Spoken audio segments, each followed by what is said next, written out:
So here we've got up in the top left position the blue Protoss from Team XMG. He is a WCS Premier combatant. He's a Premier League caster as well for WCS EU. It is ToD.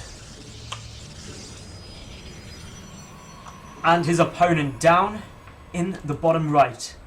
Arguably one of the strongest Zergs there is in the entire world from Team Startale. He is under the colour red. He is Life.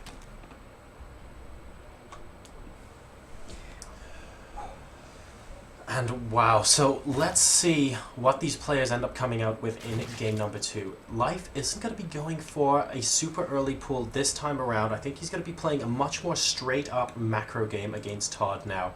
He's basically saying, look, I'm 1-0 up against you, and all things considered, I am a bigger favourite to win this tournament. So in a normal game, I have really, really good chances. It's now up to you to try and hold me off because I'm 1-0 up in this series. And that's a perfectly valid viewpoint to take. Life, of course, also very confident. Extractor first. But Extractor first going into a pool, so it looks like I've spoken too soon. He is, in fact, going to be going for huge amounts of aggression, second game in a row. What do you think about this, Medals? I think this is good. I think Startale's life plan here is that he just wants to go out. He wants to win this nice and quick, basically. He wants to keep the pressure on, because what really hurt ToD in the last game was that he couldn't tech up. If he had those Colossi, he would have held that quite nicely.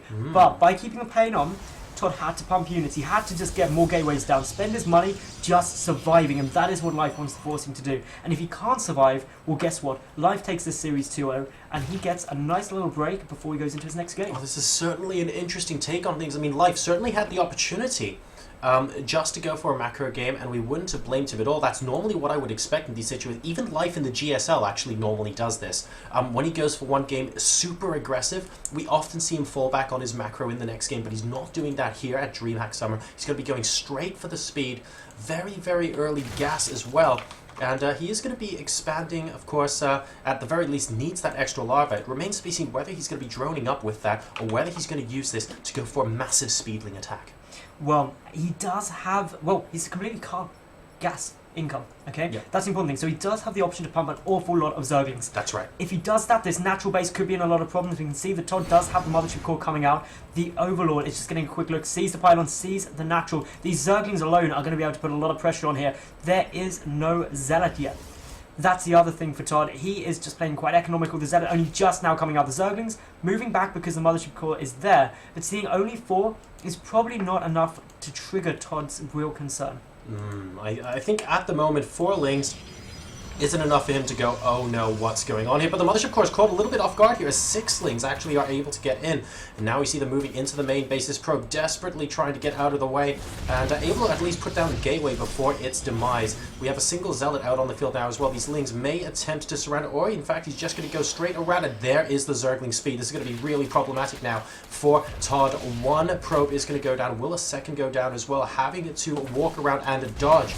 And we now have the rest of the Lings. Oh, the wall-off goes! There was no cancel there either. That's ToD's attention was there, trying to protect the probes, and at the same time, he has still got the Zerglings in the main base. This is nothing but Lings now coming out of Life. He is building nothing but the things in his production tab. You can see it right now. Only 4 additional Lings on the way. And, well, ToD is going to have to fend this off basically with probes right now, and it's looking increasingly difficult. He has got the Photon Overcharge down on that Nexus, but there are so many of these Lings, it'll take quite a while for them all to go. This is proving to be possibly disastrous for ToD. If he holds this off, though, he does have the natural expansion already up, but the wall, once again, the gateway here has to be cancelled. Yeah, these additional gateways are also getting taken out here. Warp Gate Tech is so nearly finished, and that's what ToD really needed before these gateways fell. But it looks like he is not going to be able to get that, which the pylon will be depowering them. And now the Nexus and the Natural is under siege. More Zerglings, more speeding streaming across. Bit of a missed rally point there, as some of the speedlings heading straight for the main base. And yeah, as it stands, Life has just flooded with speedlings, and it is working so well. ToD probably wasn't expecting this. I mean, at the end of the day, he was probably thinking, right, I'm going to see what kind of chance I can get against Life in the late game, but Life not giving him that opportunity at all. He's flooded in with Lings 2 games in a row now, and that's going to be enough. GG, Startale Life takes a quick 2-0 victory over ToD.